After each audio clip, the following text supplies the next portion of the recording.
Bonjour, bonjour. Nous allons parler d'un sujet vraiment intéressant. C'est un sujet qui concerne encore le Niger. Pour bien comprendre le sujet sur le Niger, il faut comprendre la genèse. Par exemple, depuis combien d'années? Est-ce que par exemple ce qui arrive, c'est mieux que j'arrête d'abord. Chercher à comprendre ce qui arrive au Niger, est-ce que c'est quelque chose qui est nouvelle? Est-ce que par exemple, il faut bien comprendre ce qui est en train d'arriver à l'heure actuelle? Je vais donc vous raconter qu'est-ce qui se passe depuis, par exemple, quelques années. Est-ce que ce qui est en train de se produire à l'heure actuelle, c'est une chose qui est nouvelle? Ou bien, est-ce que, par exemple, ça s'est déjà passé? Et si oui, comment cela s'était déroulé? Donc, c'est de ça qu'on va parler ici. Les personnes se posent des questions concernant le Niger. Nous allons parler du Niger aujourd'hui. C'est vrai, la situation ne fait que s'empirer, mais ce qui est bien, c'est que pour le moment, la guerre n'a pas encore commencé. La guerre n'a pas commencé au Niger. Et je ne pense pas, selon moi, il ne faudra même pas qu'elle ait lieu, cette guerre-là, au Niger. Parce qu'à la fin, les vrais perdants, les véritables perdants, ça sera les Nigériens. Les véritables perdants, ça sera les populations qui vont souffrir, qui vont mourir. Souvenez-vous, qu'on leur a rendu la vie difficile. Les conditions sont déjà vraiment rudes. Je crois que le Niger est devenu, par exemple, actuellement le nouveau Eldorado pour le commerce, pour l'entrepreneuriat. Donc, et je pense, selon moi, que les pays voisins, c'est-à-dire, par exemple, des pays comme le Nigeria, le Tchad, c'est-à-dire les Tchadiens, les Nigérians, les Algériens, les Libyens, les Burkinabés, les Béninois, bref, tous les pays qui entourent le Niger devraient profiter de l'embargo lancé contre le Niger, c'est-à-dire les plans à Yaoundé du Cameroun. Nous faisons dans les prépas concours, nous faisons dans l'entrepreneuriat, nous travaillons avec les jeunes, on fait des répétitions avec les jeunes aussi. Donc actuellement, notre souhait, c'est de voir, par exemple, l'Afrique, les Africains et les personnes dans le monde se développer, s'épanouir et développer le maximum possible leur potentiel. Donc, pour ceux qui se posent des questions encore sur le Niger, pourquoi les Américains, les Français se plaignent? Pourquoi est-ce que certains pensent que d'autres les ont trahis? Vous devez savoir qu'entre les États, il y a toujours des trahisons, il y a des secrets qu'on ne partage pas. Même s'il y a une coopération entre les États, qu'est-ce qui va faire qu'un État soit supérieur à l'autre? C'est parce qu'il y a des informations qu'un État détient et garde cela pour lui seul. Il y a des informations qu'on partage et d'autres qu'on ne partage pas. Cela fait partie de la géostratégie et de la géopolitique mondiale. Aujourd'hui, le Niger est devenu un enjeu politique et économique mondial. Donc, nous allons parler par exemple du Niger dans cette vidéo. Donc, et il y a des pépites, des choses que je vais vous dire de façon particulière à la fin de cette vidéo pour ceux qui vont aller jusqu'à la fin. Donc, je voulais d'abord parler du président Mamadou Issoufou. Vous vous souvenez de ce président? Nous allons parler de lui de façon précise. Vous savez qu'il a signé un contrat en 2015 avec les Américains qui permettait par exemple la formation des Rangers au Niger. Souvenez-vous. Donc, cela fait que les Nigérians, les personnes du Niger, c'est-à-dire les autorités du Niger à l'époque, le président était le président Mamadou Issoufou. Et il a signé dans ce contrat et cela permettait donc aux Américains de former sur place, c'est-à-dire au Niger, dans le désert du Niger, les Rangers nigériens, c'est-à-dire du Niger. Et cela leur a permis à la CIA. Vous devez savoir une chose, c'est que partout où il y a l'armée américaine, il y a la CIA. Vous ne pouvez pas avoir l'armée américaine sur un endroit sans la CIA. Il y a toujours la CIA partout où il y a les Américains, partout. Il y a toujours des agents de la CIA. Et ce que vous devez savoir, c'est que si on a réussi à trouver peut-être 2 bases de la CIA, c'est-à-dire une reconnue officiellement et une non reconnue, vous devez savoir au moins qu'il doit y avoir environ 10 à 15 bases. Peut-être pourquoi pas dans chaque région, il y a une base dans chaque région du Niger. Ça, vous le devez le savoir. Et ça, ce sont des informations qu'on ne partage pas. Les Américains ne peuvent pas partager ces informations-là avec les autorités du Niger. Parce que l'objectif qu'on espionne, ce n'est pas de partager les informations qu'on a reçues lors de l'espionnage. On les partage uniquement et surtout lorsque, par exemple, on est en difficulté ou qu'on a besoin des informations encore plus supplémentaires, donc des informations supplémentaires. Bon, en fait, ça c'est au plan stratégique, bien sûr.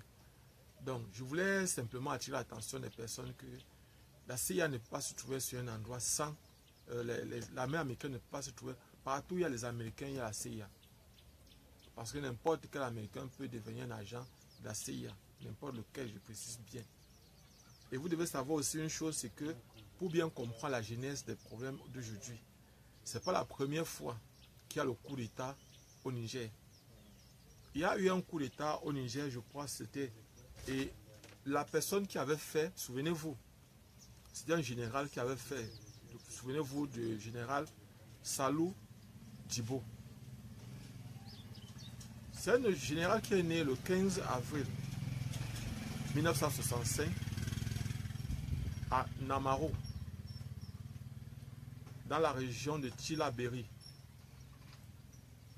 C'est un militaire, chef d'escadron, commandant de la compagnie d'appui de Niamey. Voilà le poste qu'il occupait. Et ce coup d'État est condamné donc par l'Union africaine et il remplace Mamadou Tamja.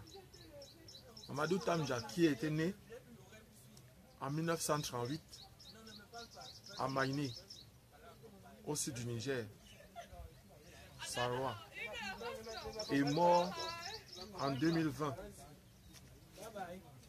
Il est mort en 2020. Et il était lieutenant-colonel, je précise bien, élu président du Niger en novembre 1999. Je parle bien de Mamadou Tamja. Réélu en 2004. Et il va augmenter son mandat. Il va augmenter son mandat pour... Il va changer la constitution de son pays et augmenter son mandat de 3 ans, je crois. Et il sera donc... Il y aura donc un coup d'État qui va l'enlever le 18 février 2010. Donc le coup d'État est en 2010 plutôt, non en 2009. Où on va enlever Mamadou Tamja du pouvoir. Et ce coup d'État est mené par le commandant Salou Djibo. Il est général. Le coup d'État est condamné par l'Union africaine à cette époque-là, mais est soutenu par certains opposants du Niger. Et là, par exemple,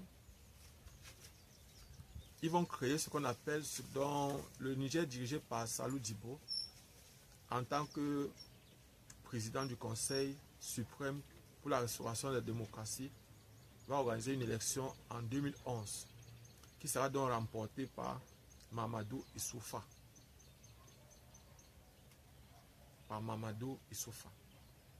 Et Mamadou Issoufa va donc diriger le Niger de 2011 jusqu'en 2021. Mais nous allons d'abord parler de Salou Djibo qui a fait le coup d'État. Je précise bien qu'il est né le 15 avril 1965 à Namaro, dans la région de Tillabéri. Bon, le Premier ministre à l'époque, lorsque par exemple le coup d'État est fait, il nomme un Premier ministre, mais lui-même il est chef du gouvernement. Mais il nomme un Premier ministre qui est Mamadou Danda. Et il est le successeur donc de Mamadou Issoufou.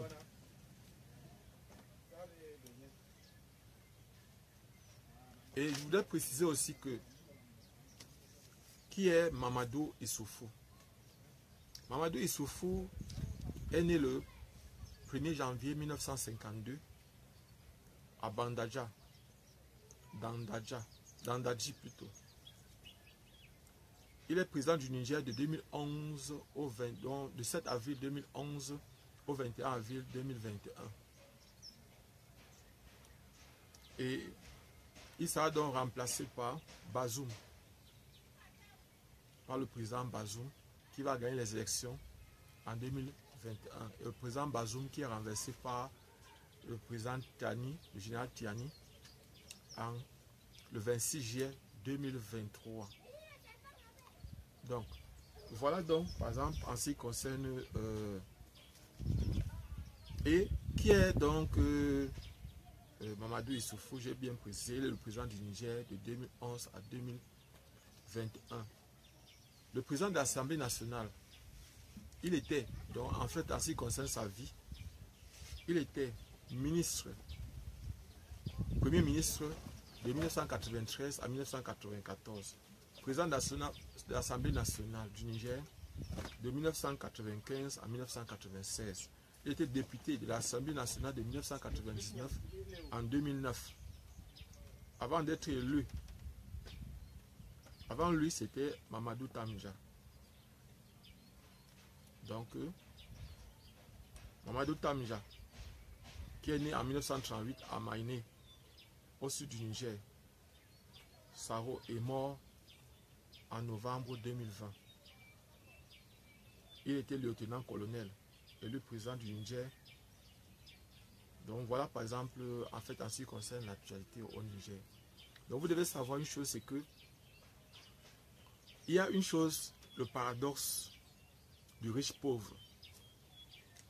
En fait, la plupart des temps, on ne comprend pas ce paradoxe-là. C'est-à-dire la personne qui détient plus de richesse est celle qui est souvent la plus pauvre. Observez le Niger. Le Niger détient l'or, le charbon, le pétrole, le gaz, l'uranium. Il y a beaucoup de gisements. Et le Niger est convoité par les pays tels que les États-Unis. Ils viennent pour des raisons sécuritaires. Dans la plupart des pays africains, les États-Unis viennent pour des raisons économiques et sécuritaires. Parce que lorsqu'ils installent, par exemple, leur entreprise sur un endroit, ils disent qu'ils veulent sécuriser leur entreprise. Les entreprises, en venant installer une base, en venant installer soit leur ambassade, soit leur consulat, soit une base. Et très souvent, ils profitent pour espionner, pour avoir le maximum possible d'informations, de renseignements dans les pays hôtes, donc dans les pays qui s'occupent, aussi sur les pays voisins de ces pays-là. Je voudrais aussi parler du paradoxe du riche pauvre. Et ce paradoxe-là vient donc pour expliquer un peu, les difficultés que certains pays africains ont pour pouvoir gérer leurs ressources naturelles. Vous avez vu, le Niger est un pays riche, très riche même. Il a un potentiel économique élevé, énorme. Mais qu'est-ce que le Niger a fait pour développer, par exemple, le potentiel de sa population? Les régimes militaires, les coups d'État se succèdent constamment. Vous avez vu une fréquence, par exemple, de combien? En 2009, il y a un coup d'État. En 2010, il y a un coup d'État. Il y a les élections sont organisées en 2011. En 2023, 26 juillet 2023, il y a un coup d'État. Et certainement, peut-être dans un an ou dans quelques mois, peut-être les élections seront organisées. Le principe est presque le même. La procédure est toujours la même. Mais moi, je me dis, est-ce que, par exemple, ces personnes, ces autorités, ne peuvent pas voir comment faire pour, franchement, faire évoluer le Niger, faire progresser le Niger? Le Niger n'a rien. Il fait partie des pays les plus pauvres du monde. Et par exemple, le potentiel est là. N'oubliez pas, les écoles qu'il y a partout enseignent les mêmes choses. Mais il y a des personnes qui utilisent les écoles pour faire progresser leur société. Mais pourquoi est-ce que nous, en Afrique, on a l'impression que notre école ne sert à rien? Et que, par exemple, très souvent, nous sommes là, nos écoles servent seulement à remplir les formalités. Or, l'école est l'ouverture dans le monde. L'école, c'est l'ouverture dans le développement. C'est quelque chose qui permet à tout le monde. Ce sont les mêmes enseignements. Il n'y a rien de différent. Les enseignements qu'on donne à Niamey, dans les universités qui se trouvent à Niamey au Niger, sont les mêmes enseignements qu'on donne à Paris, à Polytechnique de Paris, sont les mêmes enseignements qu'on donne. Mais le problème maintenant se trouve au niveau des enseignants. et au niveau, par exemple, des étudiants, des apprenants. Est-ce que des personnes veulent comprendre et permettre à leur pays aussi de se développer? Est-ce que les enseignants sont des enseignants dévoués, des personnes qui veulent le véritable bien de leur pays, de leurs étudiants, de leurs apprenants? Moi, je crois que le Niger a un défi à relever. Et pas seulement le Niger, tous ces pays qui sont le Mali, le Burkina, et tous les pays africains même, et les autres pays du monde. Il y a un défi, un très grand défi à relever. Comment se fait-il que, par exemple, le Niger ait l'uranium? Quelles sont les compétences, quels sont les efforts que le Niger a fait depuis des années pour développer des compétences dans le domaine de la transformation de l'uranium? Parce qu'on va accuser les autres. C'est facile de dire la France a fait ceci, les États-Unis ont fait ceci. Mais qu'est-ce que nous-mêmes on fait? C'est-à-dire, qu'est-ce que nos pays, nos États font? Qu'est-ce que nous-mêmes on fait? À quoi servent nos universités? À quoi servent nos centres de recherche? Pourquoi est-ce que, par exemple, les Nigériens n'ont pas envoyé des experts, des enseignants aller se former à l'étranger, peut-être même en France, peut-être même pour ne serait-ce que faire dans l'uranium civil, c'est-à-dire dans des centrales, des petites centrales? Comment se fait-il que c'est vraiment me dire que c'est pour l'intégration sous-régionale que, par exemple, près de 75% de l'électricité qu'on utilise au Niger provient du Nigeria? On va dire que c'est l'intégration sous-régionale. Mais vous voyez aujourd'hui, par exemple, le Nigeria punit en coupant l'électricité au Niger. C'est grave, c'est dangereux. Et on fait souffrir la population du Niger. C'est-à-dire, le comportement de la CEDEAO veut pousser la population nigérienne à se révolter, à être contre l'autorité actuelle, c'est-à-dire le président Tchiani et son gouvernement.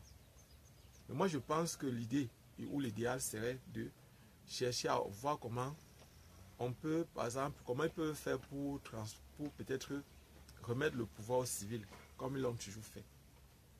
Et voir maintenant comment impulser un véritable développement. Les gens me disent, la Russie est un pays qui cherche ses intérêts. C'est vrai, la Russie a beaucoup aidé le monde pour l'abolition de l'apartheid en Afrique du Sud. Je voudrais leur donner un coup de main, un coup de chapeau. À l'époque, on parlait de l'URSS. L'URSS a franchement beaucoup aidé l'Afrique, surtout l'Afrique noire, dans son épanouissement, dans la décolonisation des territoires africains. Mais aussi, aujourd'hui, nous pensons qu'il vaut mieux pour ces Russes, il vaut mieux qu'ils apprennent peut-être, ou que les pays africains, les États africains apprennent à pêcher, que de chaque fois demander du poisson. Moi, je crois que le Niger a tout le potentiel qu'il faut pour pouvoir se développer. Voilà par exemple les pays africains. Il y a l'énergie géothermique. Laissons même le cas de l'uranium. Il y a l'énergie géothermique. C'est-à-dire rien que simplement parce que la terre chauffe. On peut aller en dessous. Et par exemple, une bonne partie du Niger est placée dans une zone sahélienne ou désertique. C'est un potentiel économique, par exemple énergétique énorme. Parce que on peut utiliser, par exemple, il y a deux types d'énergie qu'on peut utiliser en ce qui concerne le soleil. On peut utiliser, par exemple, l'énergie solaire. C'est-à-dire, on fait dissoudre, par exemple, le sodium. C'est une technologie qui est bien développée aujourd'hui et qui peut produire, par exemple, dans la journée, on fait fondre, à partir des rayonnements solaires, on utilise, par exemple, des capteurs qui orientent, des miroirs qui orientent, par exemple, toute la lumière dans une zone qui va faire dissoudre, par exemple, le sodium. Et maintenant, dans la nuit, le chlorure de sodium, dans la nuit maintenant, comme il n'y aura plus cette chaleur-là, le sodium va dégager cette chaleur, va dégager par exemple une chaleur qui va permettre de chauffer l'eau et de faire tourner les turbines. Dans la journée, c'est le même processus qui peut être utilisé. On peut chauffer directement et on peut profiter maintenant aussi pour... C'est une technologie qui est simple. Et personnellement, je ne comprends pas pourquoi est-ce que les pays africains ne peuvent pas, ceux qui sont dans les zones désertiques ou dans les zones par exemple sahéliennes comme le Niger, ce sont des technologies qu'on peut développer et qu'on peut facilement utiliser. Il y a l'énergie solaire, qu'on peut aussi utiliser les plaques solaires. Aujourd'hui, par exemple, les plaques solaires ont des très forts rendements. À l'époque, on parlait de 30%, mais aujourd'hui, par exemple, on trouve des plaques de plus de 50% de rendement. Donc, voilà par exemple des choses qu'on peut utiliser, que le Niger peut utiliser pour impulser son développement. Il y a par exemple l'énergie géothermique, c'est-à-dire à l'intérieur du sol.